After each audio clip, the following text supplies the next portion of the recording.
Hello అండి, welcome back to our channel Andhra రుచులు by మల్లిక. ఈరోజు మన పుట్నాల పప్పు బెల్లంతో అదిరిపోయే బర్ఫీ ప్రిపేర్ చేసుకుందాం. సూపర్ టేస్టీగా ఉంటుందండి. అలా నోట్లో పెట్టుకుంటే ఇలా కరిగిపోతుంది, అంత అద్భుతంగా ఉంటుంది. చూస్తున్నారు కదా ఎంత సాఫ్ట్గా ఉందో, చాలా టేస్టీగా ఉంటుంది. ఇది మన అమ్మమ్మల కాలం నాటి రెసిపీ అండి. తక్కువ ఖర్చుతో సూపర్ టేస్టీగా అయిపోతుంది. ఎప్పుడైనా పిల్లలు స్వీట్ అడిగారనుకోండి, ఇలా ప్రిపేర్ చేసేయండి.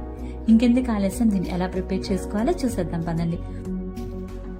ముందుగా 400 గ్రాముల వరకు పుట్నాల పప్పు తీసుకోండి. దీనిని వేయించిన శనగపప్పు అని కూడా అంటారండి. వీటిని కొంచెం కొంచెంగా తీసుకొని మిక్సీ జార్లో వేసుకుని మెత్తగా పౌడర్ లాగా చేసుకోండి.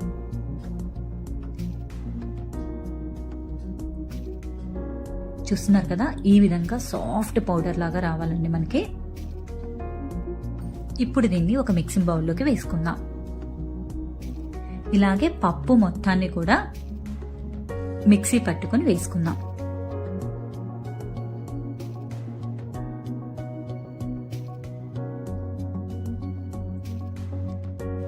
ఇప్పుడు అదే మిక్సీ జార్లో ఒక 5 నుంచి 6 వరకు యాలక్కాయలు వేసుకోండి. ఇందులోనే కొంచెం షుగర్ వేసుకుని ఒకసారి మిక్సీ పట్టుకోండి. మెత్తగా పౌడర్ లాగా వస్తుంది షుగర్ వేయడం వల్ల. ఇప్పుడు దీన్ని పక్కన పెట్టేసుకుందాం. ఇప్పుడు స్టవ్ వెలిగించుకుని పాన్ పెట్టుకుని ఒక పావు కప్పు వరకు నువ్వులు వేసుకోండి. వీటిని లో ఫ్లేమ్లో దూరగా వేయించుకోండి. మనకి కొంచెం కలర్ చేంజ్ అయ్యి మీకు లైట్ గా నువ్వులు పేలుతున్నట్టు పైకి వస్తాయండి. అప్పటి వరకు కూడా మీరు ఫ్రై చేసుకోండి. చూస్తున్నారు కదా, ఒక్కొక్కటిగా మీకు నువ్వులు ఇలా జస్ట్ బ్లాస్ట్ అవుతున్నట్టు పైకి వస్తున్నట్టు అనిపిస్తుంది కదా, అప్పటి వరకు కూడా మీరు ఫ్రై చేసుకోండి. ఇప్పుడు స్టవ్ ఆఫ్ చేసుకొని మనం మిక్సీ పట్టుకున్న ఇలాచీని పౌడర్ని కూడా అందులో వేసేసుకుందాం. ఇది పక్కన పెట్టేసుకుందాం. ఇప్పుడు 1 కేజీ బెల్లం తీసుకోండి. దీన్ని చిన్న చిన్న ముక్కలుగా పగలగొట్టేసుకుందాం. మనం తీసుకున్న క్వాంటిటీకి 1 కేజీ బెల్లం అయితే సరిపోతుందండి. దీన్ని చిన్న చిన్న పీసెస్ గా కట్ చేసుకోండి. ఈ విధంగా మొత్తం కూడా పగలగొట్టేసుకుందామండి. ఇప్పుడు ఇందులో ఒక ½ గ్లాస్ వరకు వాటర్ పోసుకొని స్టవ్ వెలిగించుకొని పొయ్యి మీద పెట్టుకుందాం.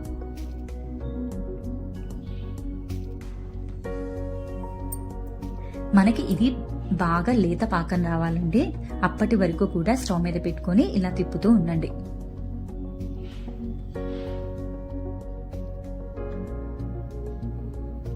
ఈ విధంగా తిప్పుతూనే ఉండండి. బెల్లం కరిగేసి మనకి పాకం అనేది వస్తుంది. ఈలోగా మనం ప్లేట్స్ కి నెయ్యి అప్లై చేసుకుని రెడీగా ఉంచుకుందాం. చూస్తున్నారు కదా, కొంచెం నెయ్యి వేసుకుని మొత్తం కూడా బాగా అప్లై చేసుకోండి. ఇదే విధంగా నేను 3 ప్లేట్స్ కూడా నెయ్యి అప్లై చేసుకుని పక్కన పెట్టేసుకున్నానండి.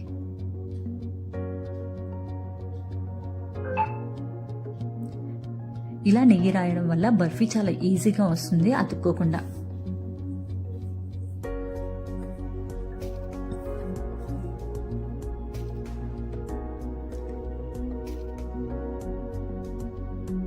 చూస్తున్నారు కదా, మన బెల్లం కూడా కరిగిపోతుంది. ఈ విధంగా తిప్పుతూనే ఉండాలండి. మనకి ఈ పాకం చాలా లేతగా ఉండాలండి. మనకి ఈ విధంగా వస్తే సరిపోతుందండి. మీకు చూపిస్తాను వాటర్లో వేసి పాకం ఎలా వస్తుందో. చూస్తున్నారు కదా, ఇలా కొంచెం గంటతో తీసుకొని వాటర్లో వేస్తే అది వాటర్లో సపరేట్ అయిపోవాలి. మీకు కనిపిస్తుంది కదండి. ఉండ పాకం అయితే అస్సలు రావద్దు. మీరు ఇలా తీసుకున్నప్పుడు కొంచెం జల్లీగా రావాలి. ఉండ అయితే అస్సలు కట్టకూడదు. మీకు ఈ విధంగా వస్తే సరిపోతుంది.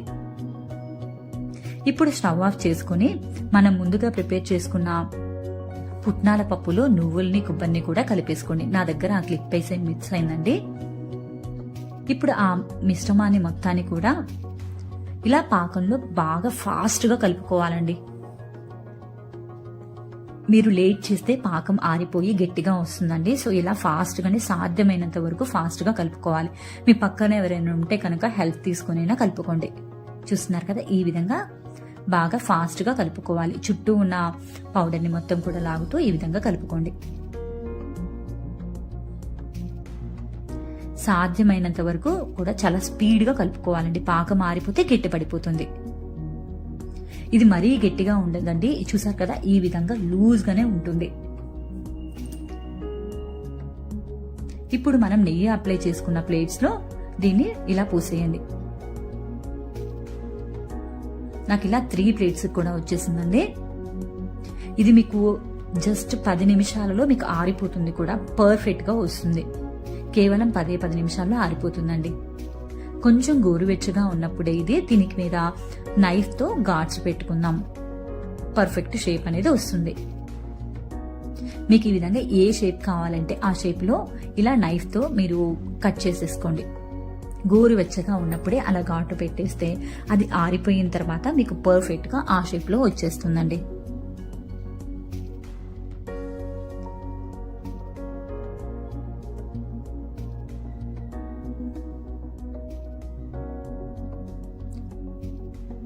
మీరు పాకం తీసే విధానంలోనే ఉంటుందండి. మీకు పాకం పర్ఫెక్ట్ గా వస్తే మీకు బర్ఫీ చాలా పర్ఫెక్ట్ గా వస్తుంది. అంతేనండి, ఎంతో టేస్టీగా ఉండే పుట్నాల పప్పు బర్ఫీ రెడీ అయిపోయింది. సూపర్ టేస్టీగా ఉంటుందండి. అలా నోట్లో పెట్టుకుంటే అలా కరిగిపోతుంది. ఒకసారి మీరు కూడా ట్రై చేయండి. అండ్ మీకు కనుక ఈ వీడియో నచ్చినట్టయితే మీ ఫ్రెండ్స్ అండ్ ఫ్యామిలీకి షేర్ చేయండి. ఈరోజు మనం పుట్నాల పప్పుతో కరకరలాడుతూ గుల్లగా పప్పు చెక్కని ఏ విధంగా ప్రిపేర్ చేసుకోవాలో చూద్దామండి. దీనికోసం ముందుగా స్టవ్ వెలిగించుకొని ప్యాన్ పెట్టుకొని దాంట్లోకి 1 కప్పు పుట్నాల పప్పుని వేసుకొని లో ఫ్లేమ్లో దూరగా వేయించాలండి. ఇవి కరకరలాడేంత వరకు వేయించుకోవాలి.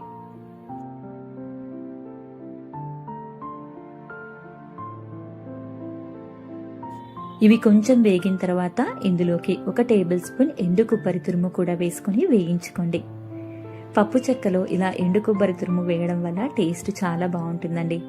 ఇవి రెండు కూడా చక్కగా వేగేంత వరకు వేయించుకోండి. ఇవి వేగితే మీకు మంచి స్మెల్ వస్తుందండి. పుట్నాల పప్పు ఎండు కొబ్బరి పొడి వేసాం కదా, దానివల్ల. ఇలా వేగితే సరిపోతుందండి. ఇప్పుడు స్టవ్ ఆఫ్ చేసుకొని వీటన్నిటినీ కూడా ఒక ప్లేట్లోకి తీసుకుని పక్కన పెట్టుకుందాము. ఇప్పుడు అదే పాన్ లో 1 కప్పు బెల్లం తురుము వేసుకోండి. మీరు ఏ కప్పుతో అయితే పుట్నాల పప్పు తీసుకున్నారో అదే కప్పుతో బెల్లం తురుము వేసుకోవాలండి. ఇందులోకి కొద్దిగా వాటర్ పోసుకొని ఈ బెల్లాన్ని మొత్తాన్ని కూడా కరిగించుకోవాలి. మీరు ఎక్కువ వాటర్ పోసారనుకోండి పాకం రావడం లేట్ అవుతుందండి. అందువల్ల కొద్దిగా వాటర్ పోసుకొని ఈ బెల్లాన్ని కరిగించి పాకం పట్టుకుందాం. బెల్లం మొత్తం కరిగి చక్కగా మనకి ముదురు పాకం వచ్చేంత వరకు ఈ విధంగా కలుపుకుంటూ ఉండాలండి. పాకం ఈ విధంగా చిక్కబడిన తర్వాత ఒకసారి టెస్ట్ చేసుకోండి. కొద్దిగా గిన్నెలో నీళ్లు పోసుకొని ఈ విధంగా పాకం వేసామనుకోండి, అది దానంతటా అది పైకి వచ్చి పాకాన్ని విరిస్తే ముక్కలవ్వాలండి. అలా ఉండాలన్నమాట పాకం.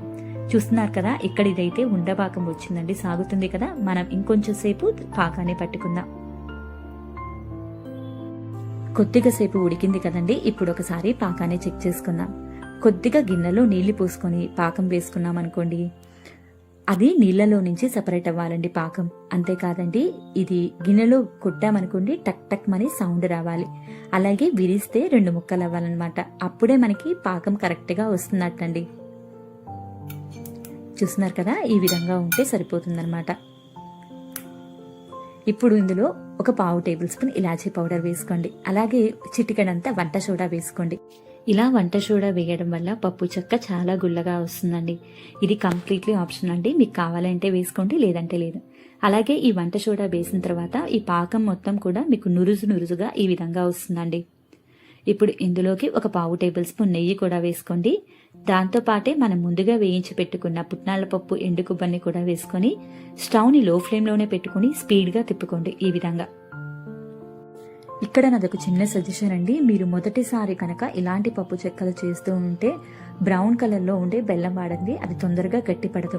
అదే మీరు ఎల్లో కలర్తో వేశారనుకోండి తొందరగా గట్టిపడుతుంది. మీరు స్ప్రెడ్ చేసుకోవడానికి కూడా టైం అయితే ఉండదండి. ఈ విధంగా బాగా కలిపిన తర్వాత ఒక నెయ్యి రాసిన ప్లేట్లోకి దీని మొత్తాన్ని కూడా వేసుకుందామండి. నేను ముందుగానే ప్లేట్కి నెయ్యి రాసుకొని పెట్టుకున్నానండి.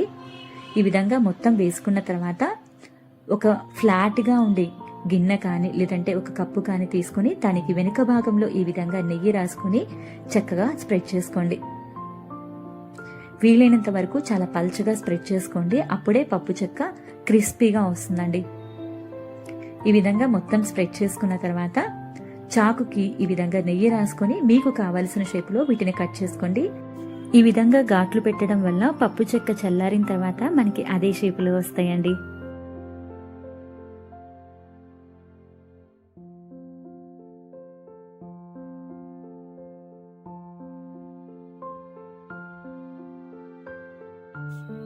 పప్పు చెక్క పూర్తిగా చల్లారిన తర్వాత ప్లేట్ని కింద నుంచి ఒక్కసారి ఈ విధంగా అడ్జస్ట్ చేసుకుని చాకుతో కనుక పైకి లేపామనుకోండి చక్కగా ఊడొచ్చేస్తుంది. అప్పుడు వాటిని కట్ చేసుకోండి. అంతేనండి, ఎంతో టేస్టీగా కరకరలాడుతూ ఉండే పుట్నాల పప్పు చెక్క రెడీ అయిపోయింది. ఒక్కసారి మీరు కూడా నేను చెప్పిన పద్ధతిలో ట్రై చేయండి. అలాగే ఎలా వచ్చిందో కామెంట్ చేయండి. మీకు కనుక ఈ రెసిపీ నచ్చినట్టయితే మీ ఫ్రెండ్స్ అండ్ ఫ్యామిలీకి షేర్ చేయండి. మన ఛానల్ని సబ్స్క్రైబ్ చేసుకోండి. మరొక టేస్టీ అండ్ హెల్దీ రెసిపీతో మీ ముందుంటానండి. అప్పటి వరకు కూడా బాయ్ బాయ్.